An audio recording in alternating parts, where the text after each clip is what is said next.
Welcome to the 3Haunted podcast, where we bring you all things horror, supernatural, folklore, mythology, and all things that go bump in the night. What's up, everybody? This is your co host, Ashley Lunar Goddess, Gorilla Girl filmmaker and horror loving cinephile. I'm just your average podcast producing badass. I'm John Thomas. Some would say that I go a little too far with my love of all things horror, paranormal, and meta, but I say, talk nerdy to me, and I'm all yours. What's up, ghouls, gals, and all of our vampire loving pals out there? Today, we'll be flying back into the world of Dracula with international best-selling author and great-grandnephew of Bram Stoker, Dacre Stoker. Dacre is returning to 3Haunted tonight to discuss the upcoming documentary film called Father of Dracula, in which he has contributed years of research as well as serving as narrator for the film. Welcome back, Dacre. Ashley, everybody else, thanks for having me. This is so much fun to be here and talk about my favorite subject, Bram Stoker. But this case is new because it's my first attempt at a documentary film. So thank you guys for having me. So we were very excited. After we had you on last time, we were putting our heads together to figure out how soon can we get Dacre back on. So we had such a great time with you. So I'm so glad that you're here and we're able to discuss a new project that you're a part of. Now, I do want, because we are doing a live stream, I did want to show our listeners, viewers, the books that I have of yours. So you've got the collection going there. Good for you. Absolutely. I sure did. So I have the sequel. Oh, wait, where is it? Dracula, the Undead. Yep. I have the prequel, Dracula. And then we also have the 125th anniversary annotated Dracula. So for those, as you recall, those that had listened in last time, we had you on before I went to your amazing workshop, the 125 Years of Dracula. And so I was able to come to the Winchester Mystery Mansion and hear your amazing workshop about Bram. Wasn't that fun? And I think around that time, Ashley, I was just finishing up that 125th annotated edition of Dracula. I've just got to give the viewers and listeners a plug here because that's kind of gone under the radar. But that book was co-written with Robert 18 Bassang, who died about 3 months after he finished it. It was really kind of sad. He had a fall in the hospital when he was in for cardiac surgery, and really strange. But if you guys remember in the novel how Renfield had a brain hemorrhage and had to have brain trephination surgery that Bram's brother explained to him how to do because he really did that stuff, Robert had the same thing. He was on blood thinners. He fell going to the John, banged his head. He had a bleed internally. They couldn't stop it. And he passed. And, in a way, his widow and I were chatting. Robert was a very interesting and complex guy. If he was going to choose the way to go, he was such a devoted vampire and Dracula fan. That would have been the way to go. It's as did Renfield. But he and I found some really cool things. I'll just give you a teeny bit. Everything that was taken out of the typescript of Dracula, and the only way we knew this was that Paul Allen, the co-founder of Microsoft, bought the typescript and lets a few people look at it, dedicated scholars. Robert and I had looked at it independently about 2 years apart, and we kept all kinds of notes. We weren't allowed to take photos. So we were able to put into this copy of Dracula everything that was edited out because it was all literally crossed out. Back in those days, there was no cut and paste. We also deducted, based on that experience and looking at the Dracula notes, the missing 3 chapters of the novel. So that what you have in your hands there, Ashley, is something that is sort of the complete version of Dracula as Bram planned it. Now, we didn't rewrite the first 3 chapters, but we put it back in note form as Bram did.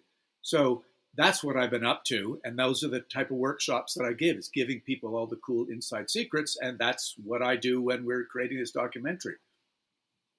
And it is such a captivating workshop. I mean, you come in with all of your notes, and you really do take people along the journey of Bram, from when he was born, through his illness, and beyond. And I feel like the workshop went by so quickly. I imagine it could be just a series of workshops versus one, but you did an amazing job of capturing Bram and putting together, or I should say, describing how your research came together, which I loved. And actually, you did mention this came out right around that time. So I had like Amazon shipped it so quickly. And I was able to actually get you to sign it at the event. So there we go. Yeah. Yeah. It is like a puzzle. I think that's the term I use.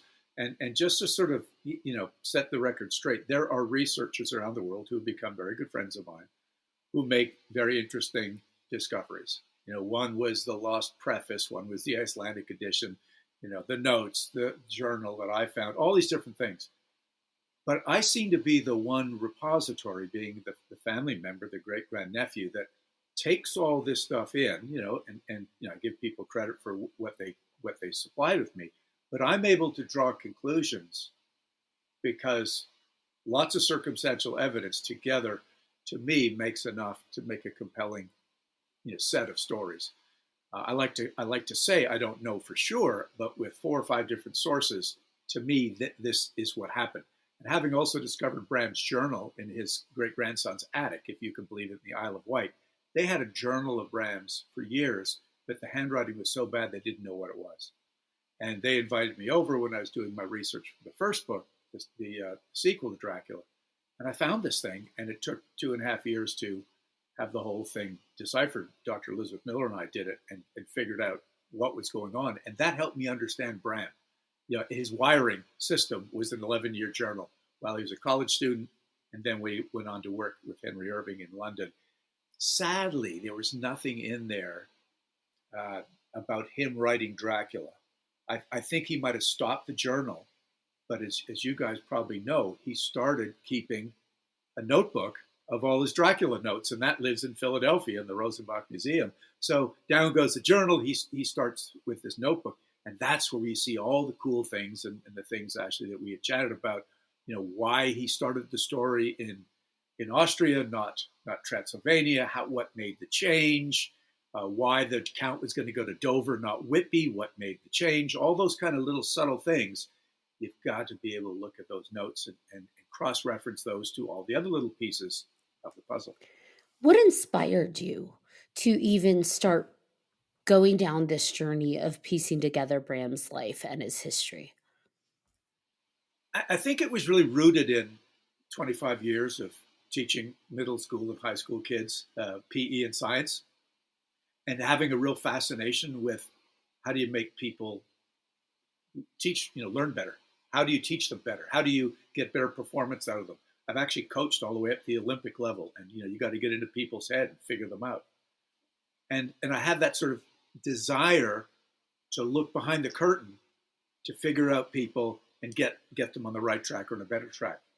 And so my wife and I decided to start doing this with Bram's youngest brother, my great-grandfather, and we found a very interesting guy buried behind letters and newspaper articles and scrapbooks. And we decided, let's do that with Bram. And of course, the rabbit hole, Ashley, for Bram was, huge because it was, kind of highlighted by Dracula, but many other books. But also he was really famous for being the acting manager for Henry Irving, who was the most famous Shakespearean actor of the time, both in America and over in England. So there was lots of things written about him, newspaper articles, as well as the reviews of the novel Dracula and his other novels. But they didn't just talk about the story. It was like, here is this wonderful, mild-mannered Irishman. How could he have written such a sensational story that has scared everybody? And where did he get these ideas from? So that was the inspirations, getting to know your own roots and figuring out this guy that everybody else seems to be interested in, but I wanted to know the truth. I want to know the truth. You can't handle the truth. Now, did your background in academia, did that help you kind of even begin to determine how to tackle, where to start, how to organize it? I got to take my hat off to real scholars who I was lucky enough to work with and learn from, both Robert Bassang and Elizabeth Miller. And my son, who's actually a PhD candidate in English literature, is like, Dad, you can only put these things in. You have to have proof, resources. And so, actually, I straddle a little bit that world that I respect, and that is a world I sort of come from, but not at the university level and master's and PhD level. But I recognize that. But I also recognize that there's a heck of a lot more people who are more interested in sort of movies and stage plays and film clips and gossip and inside stories than they are academics who, just have to look at a certain angle. What is the motivation for this guy to write this thing? So I straddle both those worlds. That's my motivation, and that's why I've been to look at it. I'm not in one camp or the other. So I think I can therefore bring a compelling and interesting storyline when I do my lectures, as I approach this documentary film, when I help Chris McCauley and the Stokerverse make our RPG game and our card game and our board games.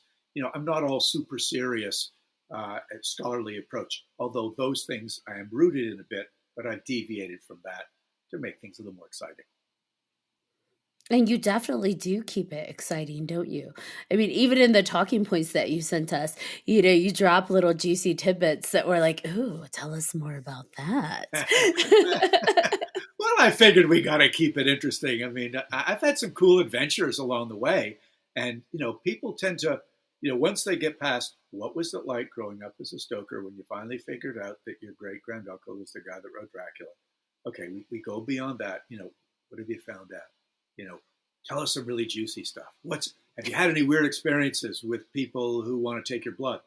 And the answer is to some of those things, yeah. So sure. I mean, there's all kinds of fun things we could talk about. The ball's in your court, Ashley. So fire away. Hold on, people wanted to take your blood. Yeah. Is this on the vampire tours that you give? Yes. I mean, are we going to make fun of people that like to take blood? I mean, it's voluntarily, though. Now, come on. No. Not making fun, but I'm just, no. Has anyone actually approached you and asked for yours? Yes. I'll keep a straight face with this because at the beginning I didn't. But it was, in a certain city that is well known for having vampire culture and people that like to practice, voluntary blood exchange. And I think this was at a big ball, and I won't say the name, but the Anne Rice Vampire Lestat had a name partly to it. And when the liquor is flowing and the the red wine is flowing, you loosen up a little bit. And someone said, "Geez, if you're ever willing, boy, I would really like to have some of the high octane Stoker blood. What would it take?" And I was feeling no pain myself, but I thought, wait a sec, how do I get out of this gracefully? Because I'm not really into that, but I also don't want to. I don't want to be disrespectful.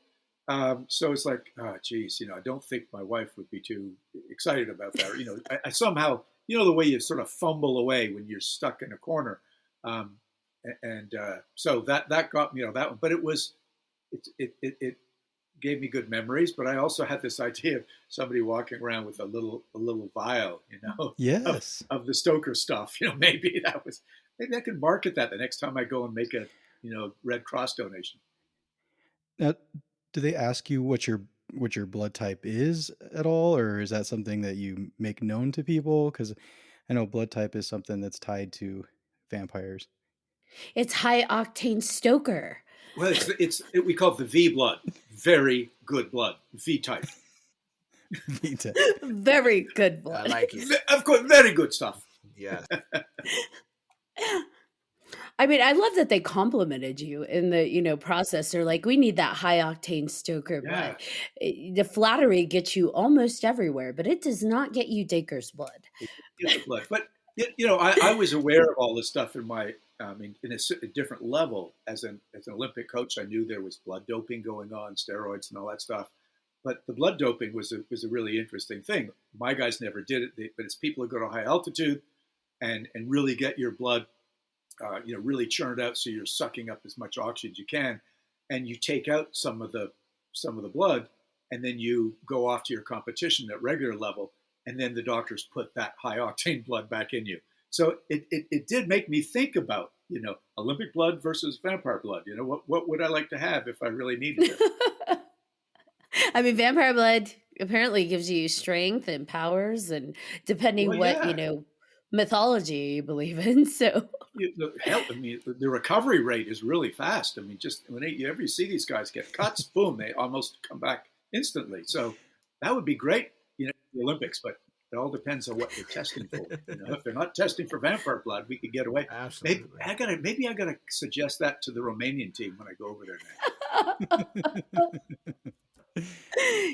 you have Vlad the Impaler and Vlad the Olympian.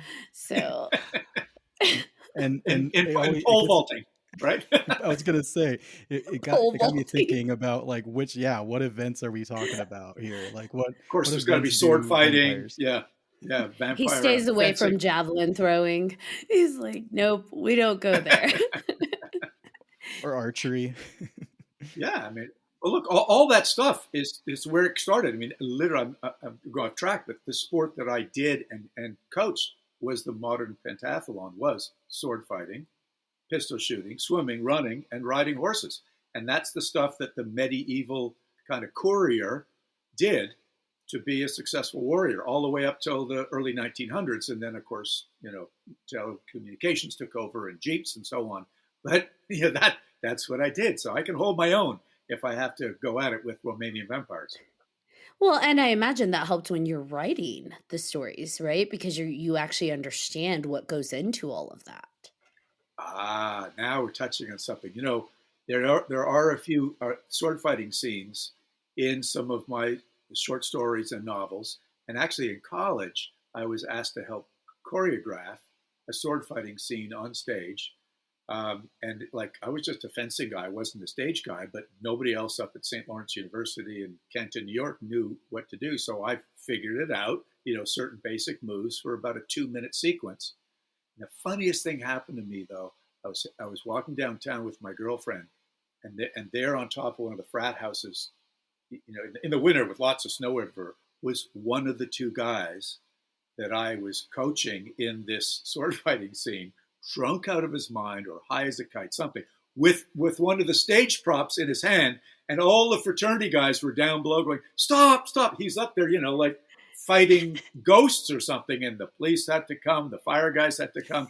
And I'm walking by going, oh God, that's my guy. You're like, I didn't teach him that. I had nothing to do with that whatsoever. That's not proper saber technique. I don't know what he's doing. That's right. You shame the Stoker house. That's right. Now, you've hinted at Bram's sexuality, and I'm curious, what can you tell us about that? Well, I mean, on the serious side, lots of people have drawn conclusions about Bram Stoker's sexuality. I say lots, a few biographers, because he wrote a letter to Walt Whitman, who back in those days was, he had been married, but he was gay. Nobody knew it too much until he started writing and started doing rather promiscuous poetry. And Bram, during his sort of years of coming out of his shell and becoming an athlete, was a big 6'2" physical guy, and was very into the science of phrenology and physiognomy, which is that whole idea of your facial characteristics show your personality and so on. And he wrote this letter sort of bearing all to Walt Whitman, saying your freedom, your sense of freedom is incredible, the way you express yourself.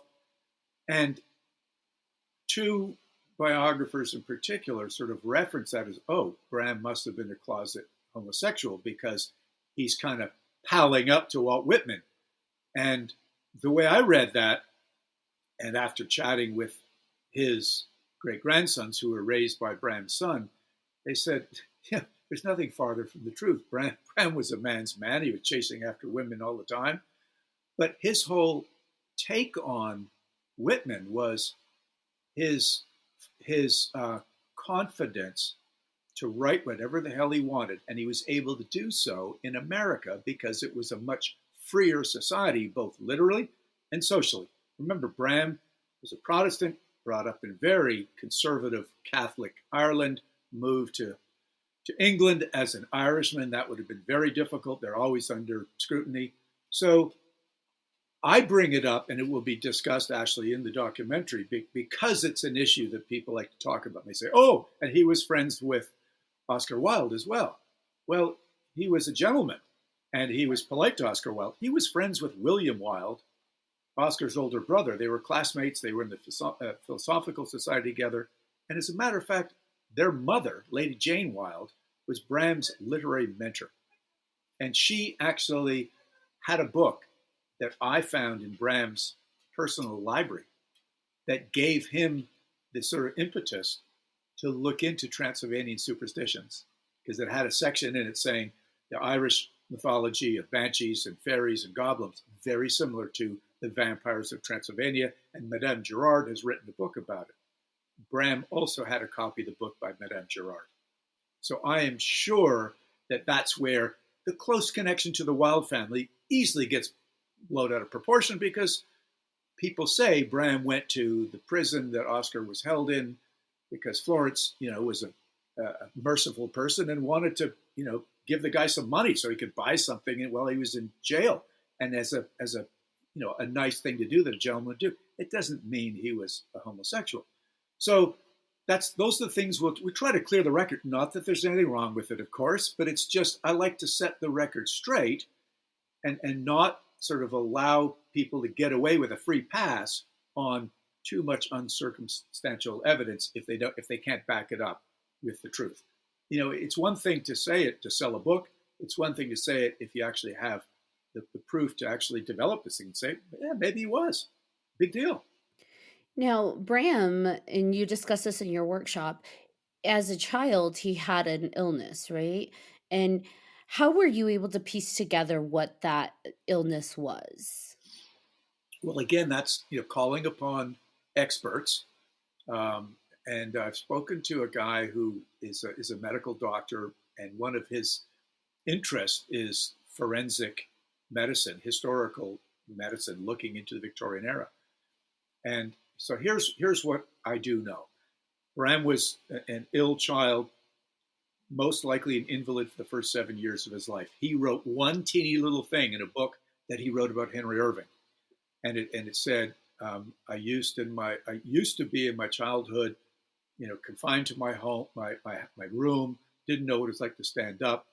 I had many fruitful thoughts in my mind and stories told to me that came into play later in my life. That's really about it. The rest is, hearsay. Was he bloodlet? Maybe. I did find information about one of his uncles. And they had a lot of doctors in the Stoker family, who was a famous fever doctor who did a lot of bloodletting. I found a treatise of it explaining what they did to kids. I also found that the family itself had a long history, and it still does, of respiratory allergies and asthma. So I ran that up the flagpole with this doctor. And I said, okay, if a kid at 7 years old, they move 2 miles away from the harbor, which is mustewy and mildewy, and he grows up and starts doing walking for exercise, and then within 10 years becomes a champion all-around athlete, race walking, rugby, rowing, gymnastics, all these athletics, is it possible that he could have had allergies that he grew out of, or asthma that he grew out of? Because we know that they didn't have any medicine in those days to fix it. And so by putting those little pieces together, Ashley, that's the theory that the family has held.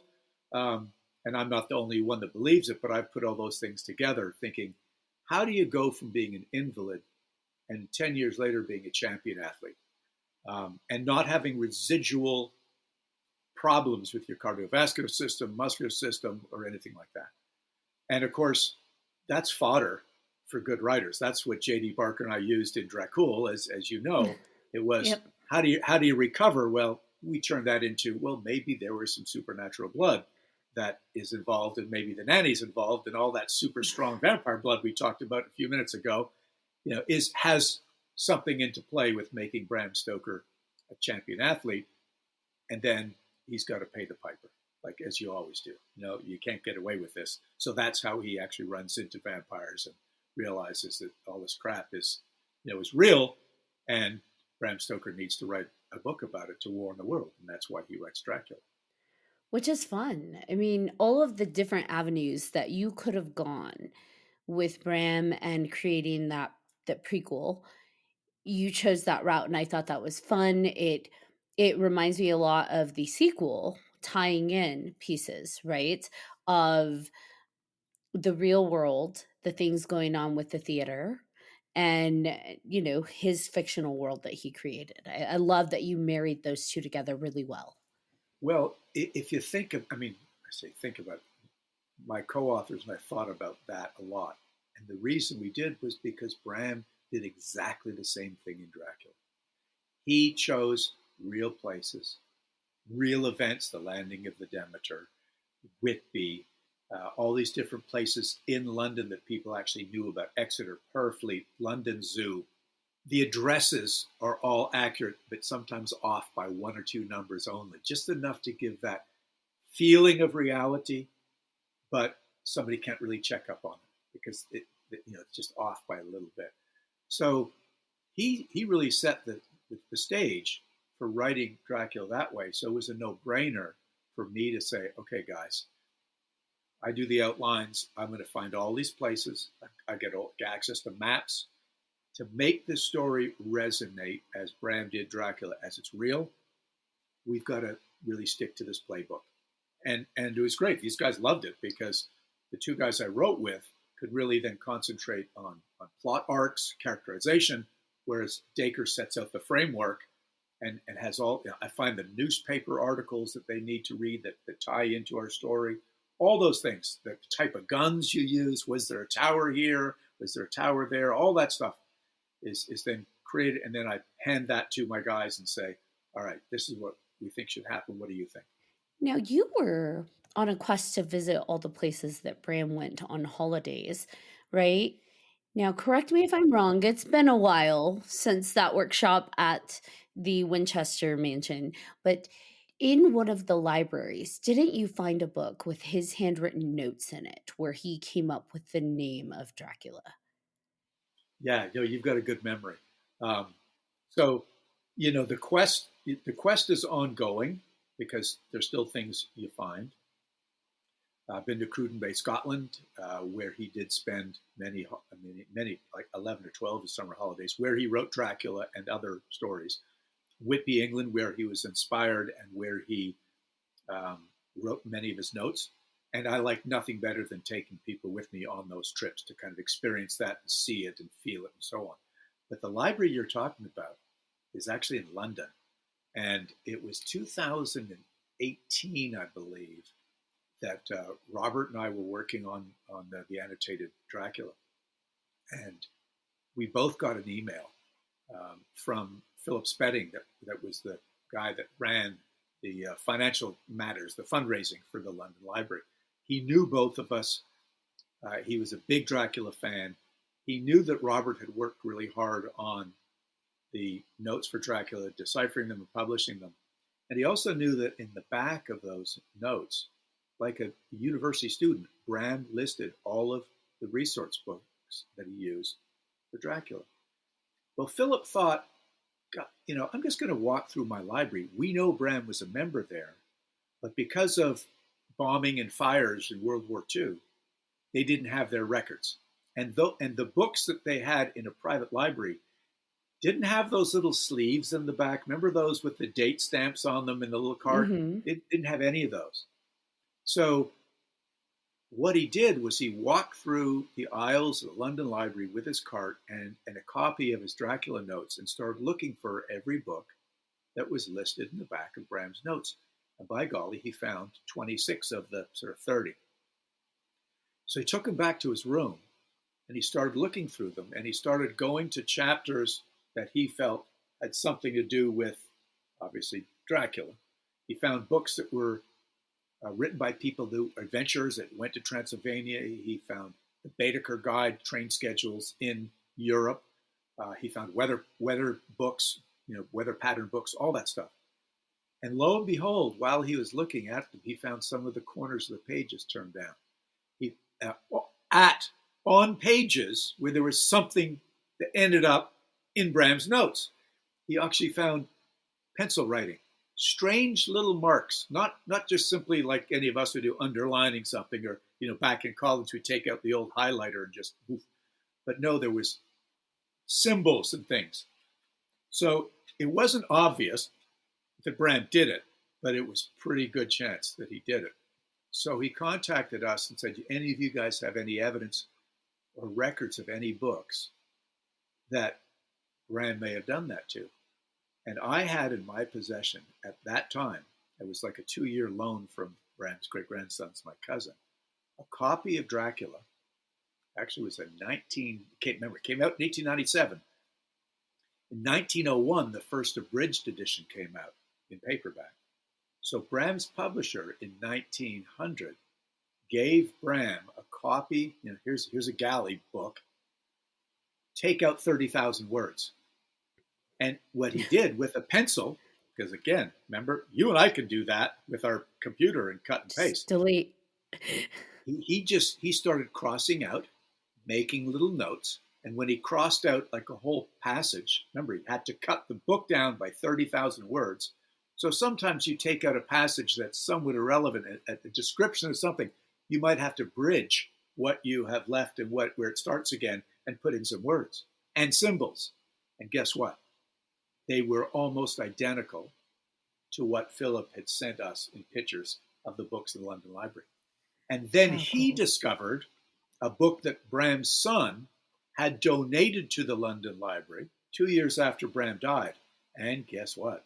Same type of markings were in the margins and turned down corners on things that Bram had used in some of his other novels. So again, a lot of circumstantial evidence, but bingo, we narrowed this down to these are the books and these are the ideas, the thoughts of vampirism, of somnambulism, of trance walking, true ghosts, volcanoes, the devil, all this cool stuff. Now it's beyond a reasonable doubt, Your Honor. We've got the proof. You've built a consistent pattern here, or you've identified one. Well, that's it. And that's, as you know, in workshops, you're like, oh, yeah, that's cool. Let's see some of it. So I do these workshops, as I did with you. I show them those pieces of paper. They're photocopies, obviously, but you can see that where they all link up. And you can see where he found the name Dracula. It was a Transylvanian warlord. How it got transferred from, Dracula, vampire into the name Dracula, so on. I mean, it was all kinds of shifts throughout 7 years, but it's fascinating to see the process.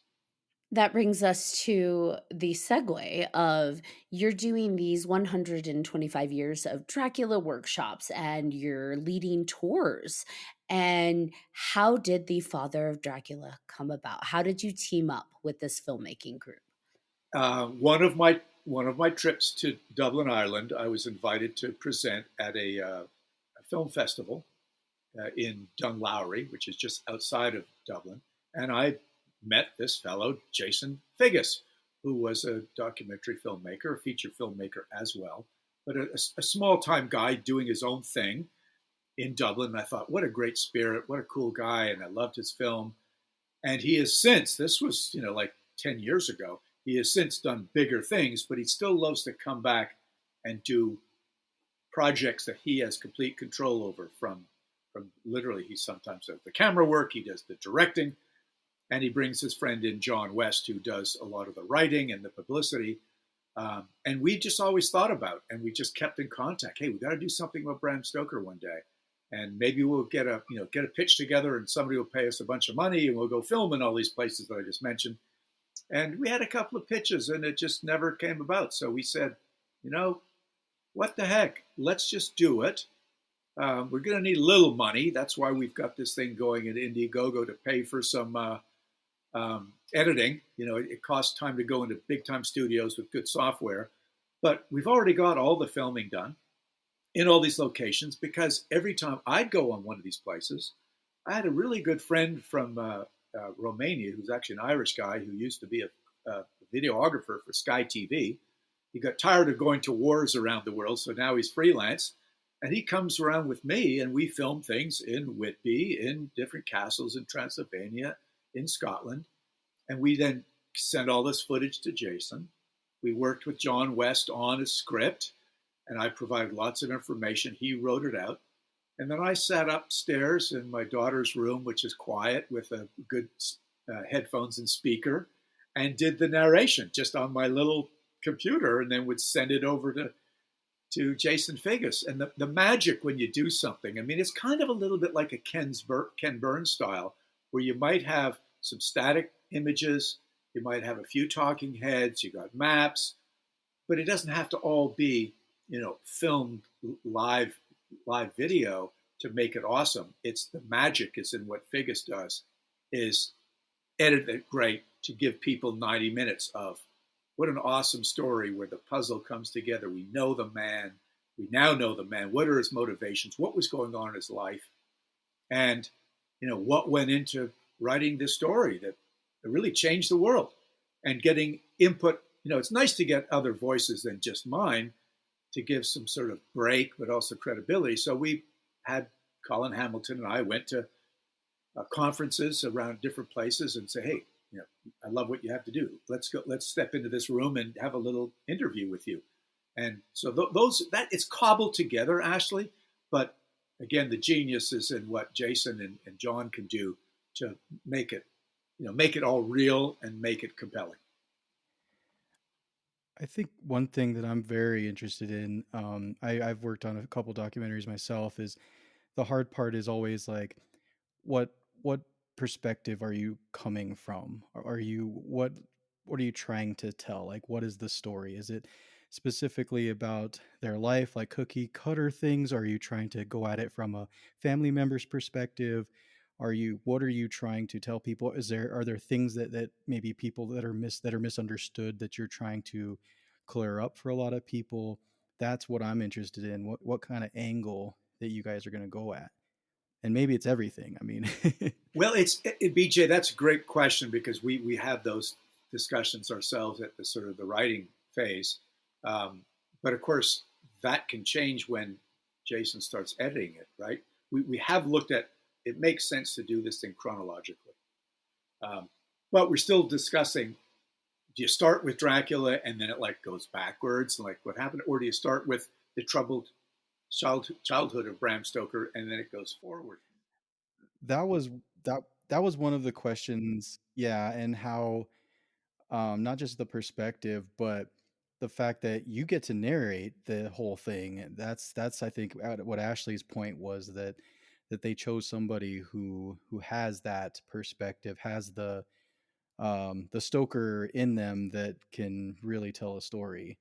And I think that's what Ashley was saying, that's going to make it successful. First of all, the perspective really helped in the providing with John West of the information so he could work some magic with his script. And it's unique perspective, because I've gotten it from his journal, from actually talking to Bram Stoker's great-grandsons who were raised by Bram's old son, their grandfather. So I get some inside scoop on what Bram was like as a father, what he was really like behind the scenes at the Lyceum Theater, what were some of the thoughts in his mind about the intense research that he did on all of his books. And it wasn't just Dracula that he did a lot of research on. So I wanted that to come out, BJ, as, he wasn't just a one-hit wonder. He was a guy that really was very diligent in everything he did, from managing a theater to changing the way the role of the theater in society. But he also put some special magic into Dracula. And that was this incredible research that resonated to people in England who were already interested in the occult, who were interested in mesmerism, in seance, in tarot card readings, in spiritualism. I mean, this was the time of Arthur Conan Doyle writing Sherlock Holmes, but he was still a big spiritualist, as was Bram and his buddy Mark Twain. So I wanted those things, behind the scene things, to come out in the telling of this story. And it really, I wanted it to be, who is the man behind all this, and what events in his life, as we chatted earlier in the show, the childhood illness, the hearing about bodies that were buried prematurely and crawled out of a grave. And so what were the events in his life, and how did those lead into his writing of Dracula. Even the train travel across America. He came here 8 times with the theater. I mean, 16 Atlantic crossings. That also means traveling all over the U.S. He had a map he kept on all the train routes, exact distances to get everybody to the right train station in time, and trucks were waiting for all 100 people from the Lyceum Theater, crews and everything else. What did Bram do in the Dracula? He had all the train schedules figured out for the characters to go from London on the ferry to Paris, to Munich, to Vienna, to Klausenberg, and Bruce Streets of the carriage schedules. So I wanted people to see that it wasn't by chance. This man was living these things earlier in his life, and then it became his labor of love to bring it to reality while he wrote the horror story. Where do you and the filmmaking team envision that this documentary is going to be released? Like, ideally, or just at this point in time, what is the plan for once it's complete? Where does it go? Yeah, wonderful question. We're looking at sort of a 90-minute documentary film. So that, that itself puts it into the potential for film festivals. It puts it into perspective of maybe it can be sold to a History Channel. Maybe they want to chop it up and use more editing, and you make a couple of episodes with it so you can throw commercials in. Right now, the three of us are just thinking, get the thing done as well as we can, and let's plan a very cool release. I hope somewhere in Ireland or England. Ireland, where Bram was born and raised. The Bram Stoker Festival in October would be wonderful in Dublin. It would be very cool also maybe in Whitby, England. Something like that is, part of the iconic tapestry of the novel. And then, of course, hopefully it hits the road, because, when you think the novel Dracula was like published in like 30 languages around the world, probably at least half of those would want to, still interested enough to learn about the guy that wrote the book. I mean, everybody already knows about the creation, but let's give them a little inside scoop on the creator itself. And people are definitely fascinated with the creation. Dracula has had so much influence on the vampire genre itself, on all of the attempts at spin-offs, right? If I call it a spin-off, we have the Bela Lugosi Dracula, we have Nosferatu, which is tisk tisk for taking the storyline. But it definitely, it has been the forefather of so much of the vampire genre. So I feel like anything, any little note or extra tidbit that people are able to get about Dracula, about Vlad, about Bram, they eat up. So this is great. I think that you guys are putting together a documentary on this topic. And it is fed by the fascination in the world about the vampire, not just the vampire on film, because as you just said very well, he is depicted, she, they, them, depicted in many different ways, and have been since 1922 with the Nosferatu.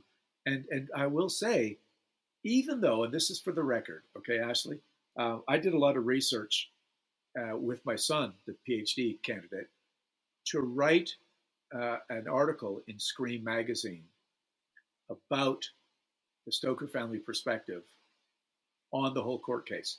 And I learned an awful lot. What I wanted to know about was what was Florence's real position versus what were people really talking about. And it turned out that Florence Stoker was not the one that suggested that the film gets destroyed. That was the German courts when Piranha Film said, look, we lost, now you guys got to pay restitution, we're bankrupt. And they said, well, fine, you got to destroy the film. The film could not be destroyed because copies of it had already been sent around the world to different countries for previews. And the Independent Society of Authors, who were fronting Florence the money to do the court battle for 2.5 years, they said, we've had enough. We're not going to do any more court battles. It's over. And so thank goodness, even though Florence made her point and set precedent, legal precedent, this was the first novel to movie copyright court case that happened, and it was won in favor of the estate, the author's estate. So that was a good thing. But I'm also glad that copies lived on, because look where we are now with Nosferatu. How many different versions, right, have come out? In 1979, Werner Herzog did one, and we're just about to have another one coming up very soon, which I'm excited about, because I got nothing against Bela Lugosi and Christopher Lee and Gary Oldman and Jack Palance and everybody else that played Dracula, but I like the gnarly old stuff, where the Draculas are ugly and they're, as Bram described, they're not the sexy, Rob Pattinson. Nothing against Twilight, but that's just not, Bram's thing, and it's not mine. It's great for vampires, but we do owe a lot to that. It keeps it going, but I think every now and then it's a good move to bring people back to the beginning and say, you might love all the blood and guts and the gore, but this is where it all started. And you might learn something that you didn't know about where it all came from a very interesting and complex man, troubled man. He did have conflict in his life and so on, so he wasn't just, kind of easy read. Now, you mentioned that you've been filming as you visit these places and send it back. Do you find that it's easier to have access to these places and interviews with individuals at these places because you carry the Stoker name? Or do you just find that people are eager to talk about that because the legacy is so prominent? Listen, there's no question, it's both. And the Stoker name opens up the door. And I say this seriously, it opens up the door. But you better, by golly, you better walk in that door with the game face on and your research done and a good series of questions, because people love to bring you down. If you are, as I am lucky enough to be born into this family with a big name, and I've had books out who become international bestsellers, but you're going to get people who are like going to jump on you and go, he's just trying to ride the coattails of his family name. My God, this better be good. Or I hated this, was nothing like the movie. What came first? But anyway, so I take it seriously that I'm a producer within the family and holding up the family's legacy, than a taker. And listen, I've met some good friends in the business. Lynn Lugosi Spears, she is a producer in the Lugosi estate. Lynn is the granddaughter of Bela Lugosi. Victoria Price, Vincent Price's daughter, a good friend. She's been on tours with me. She is a producer. She helps people relive the legacy of her father and get an inside scoop on somebody who's an actor who played in a lot of vampire films and a lot of horror films.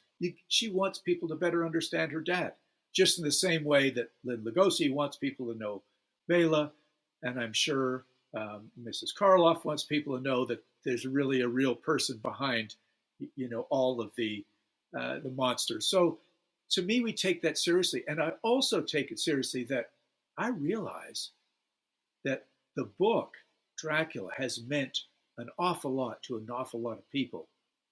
And I meet people that say, I read that religiously, but every second year. And I get something out of it every time I read it. And by golly, Bram Stoker, what a genius. And people don't get it, but I do. And it means a lot to me. It's like, whoa, okay, I'm walking on hallowed ground here.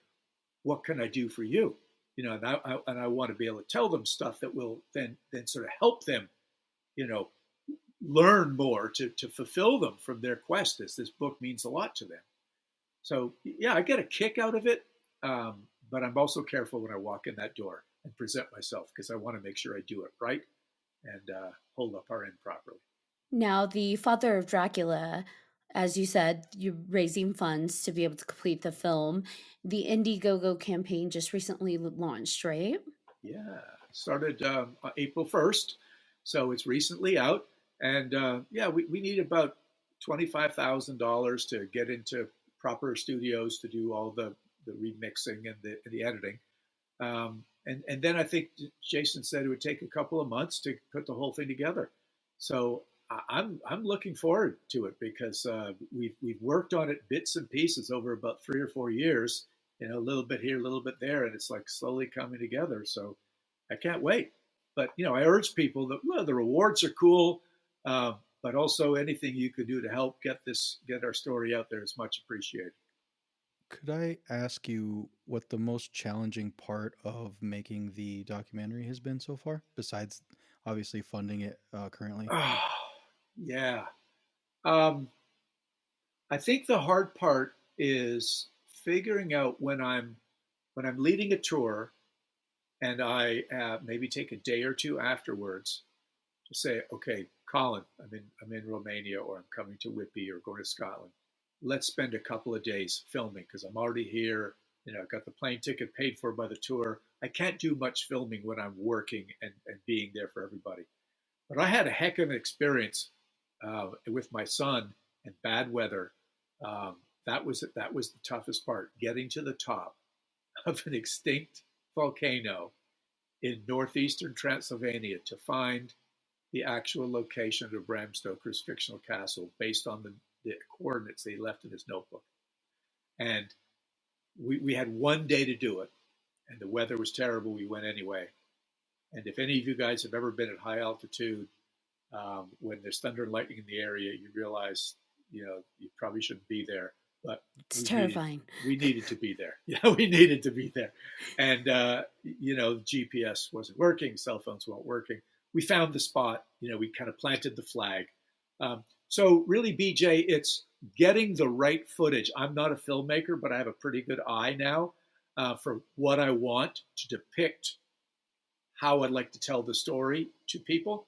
So it's like, hey, Colin, you got to be here. We got to take this shot. We got to do this castle from here. He'll figure out the angles and the lighting and everything else. But it's how to turn my thoughts and ideas about how to tell the story about what Bram Stoker found in a book that somebody else wrote, so that we can show, here's a book from the London Library, and this is what the volcano is like that he found, or this is the trail in the Borgo Pass that he found. It was in this book, and here it really is. Getting that together and then delivering it to John to write it into the script, and then to Jason which he hasn't done yet, to edit the whole thing together. It's that puzzle thing, BJ. Oh yeah. Now, on this journey of piecing together Bram's life and writing the sequel and the prequel to Dracula, is there anything that you've learned about yourself in the process? I need to drink more fluid when I'm really hot in Romania, because I got a kidney stone a few years ago, which I've never had before, and I'm told because you let your idiot self get dehydrated and probably drank too much iced tea or whatever it is. Like, you can't find a toilet everywhere, so I just don't drink so much all the time, right? But I suffered the price. And that's another story for another time. It's not in the documentary, but going into the hospital in Targovishta and having to lie there on a gurney next to all these ladies having the ultrasound done with their babies, in their bulging stomach.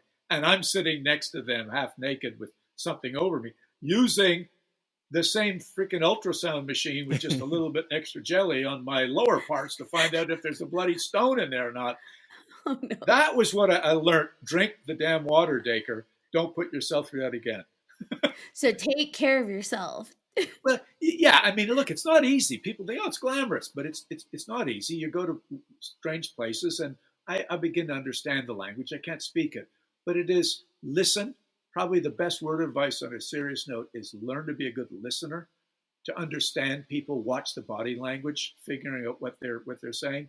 On one of my trips over there, I was paid to go over by the Romanian government to talk about the tourism business and how they can do a better job kind of capturing and capitalizing in a good way, a positive way, on the whole idea of vampire tourism. And I listened as well as I could, but they never told me until 15 minutes before this conference and the news meeting were there, I was not going to have my laptop or a power stick just stick in. I was going to have to do this all in the seat of my pants. And so I was sitting in, with the other speakers with the simultaneous translation going on, talking to one guy next to me who was Charlie Oddie, who's a brilliant filmmaker, does Wild Carpathia.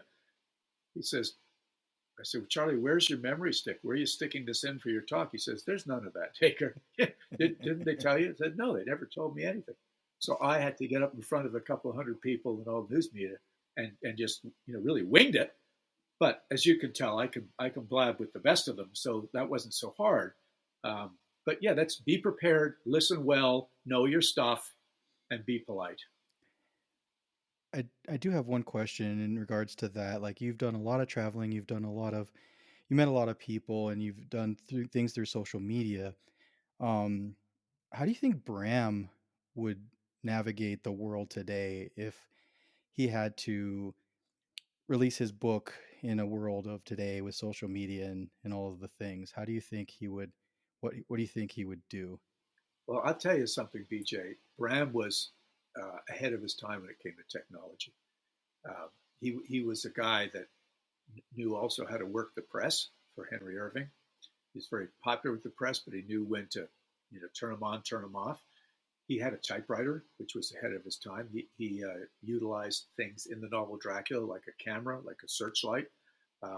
All these things were very, very advanced for their time. So I think he would be somebody, because he knows the theater, he knows how to do publicity. I think he would be one of those guys, figuring out how to get influencers on TikTok and Instagram. He would figure all that stuff out. He would have more than one iPhone, probably like Ashley does, and all kinds of different. Well, I think Ashley, you're probably pretty conversant in all social media and probably have many devices. I think Bram would have had all that too, because he was up on that stuff. Interesting guy, and I do want to make sure that before we close out, at some point, I want to ask you guys a question here, because I've been the one getting grilled on this, which I like. I've enjoyed it, but you guys have got to know Bram an awful lot. I know even before our chat this time and even last one, and you also got a filmmaking background. And one of the things that I am seriously pondering, but it's not my job, but I get to give input to Jason, is as much as you guys know about Bram Stoker now, you know he died in 1912. The book had been out a little bit. It wasn't super popular. Dracula was not on stage yet. Lugosi was long away. He didn't get going until 1924 on stage, and then 31 the film. You got a documentary that we've been talking about, and BJ's been asking great questions. But what do you think is a good way to wind it down or to leave a message at the end? You got a guy that dies after a long and interesting life, somewhat tragically. He doesn't get to know what his biggest success in life, what it really was, and how it impacted the world, and how it went on to be both horrifying and interesting to the world. So, as filmmakers, you in your world, give some advice to us and maybe your listeners as well. How do you think this thing should wind down, this documentary film? Because I know Jason's going to be listening, and he always takes little bits and pieces from what fans like to say. But I'm going to throw it back at you guys for a moment. I have something. Go ahead. Do tell. So you were talking about how he wrote a letter. Was it to Walt Whitman? No, who did he? Yes. Yes. And how he was inspired by Walt being true to himself and writing how he wanted to write about what he wanted to write about. So maybe ending it with that letter to Walt while you have, video overplay of what became of his legacy, of Bram Stoker's Dracula in film, of 125 years of Dracula, like to show that because he was true to himself and all the work he put in, although maybe he didn't see the success at that point in time, he was true to himself, what he looked, up to in Walt. Because he also lived that within himself, his legacy did continue, and it created, it became that impact. It created a whole darn genre and continues to carry that genre. So maybe something like that. So before we go any farther with BJ, if Jason uses that, do we have to pay you anything, Ashley? No, I give it freely. Okay. Just want to make sure, because Jason's probably going to whack me upside the head if you say, You know, Hey, you never know. I might go Indiegogo be a producer, in which case. there you go. Then you could get it. We might need you. So Then I get a credit. there you go. BJ, what are your thoughts on how this, the right way or an Oh, interesting way to end the film? so for me, the biggest thing about Bram's life, because we live in a world where it's easy to travel, it's easy to, you just get on your phone, Google Translate, you can talk to all these different people, and it's easy. But back then, like, there's all these diseases going on. Travel is not the easiest thing to do. There's all these different things that he had to go through. It took longer to do all of these things, and he was successful in his life. Like, I think as a successful human being, people need to be able to travel and experience the world, experience diversity, experience, as much as they can get out of life. And I think that's the successful thing.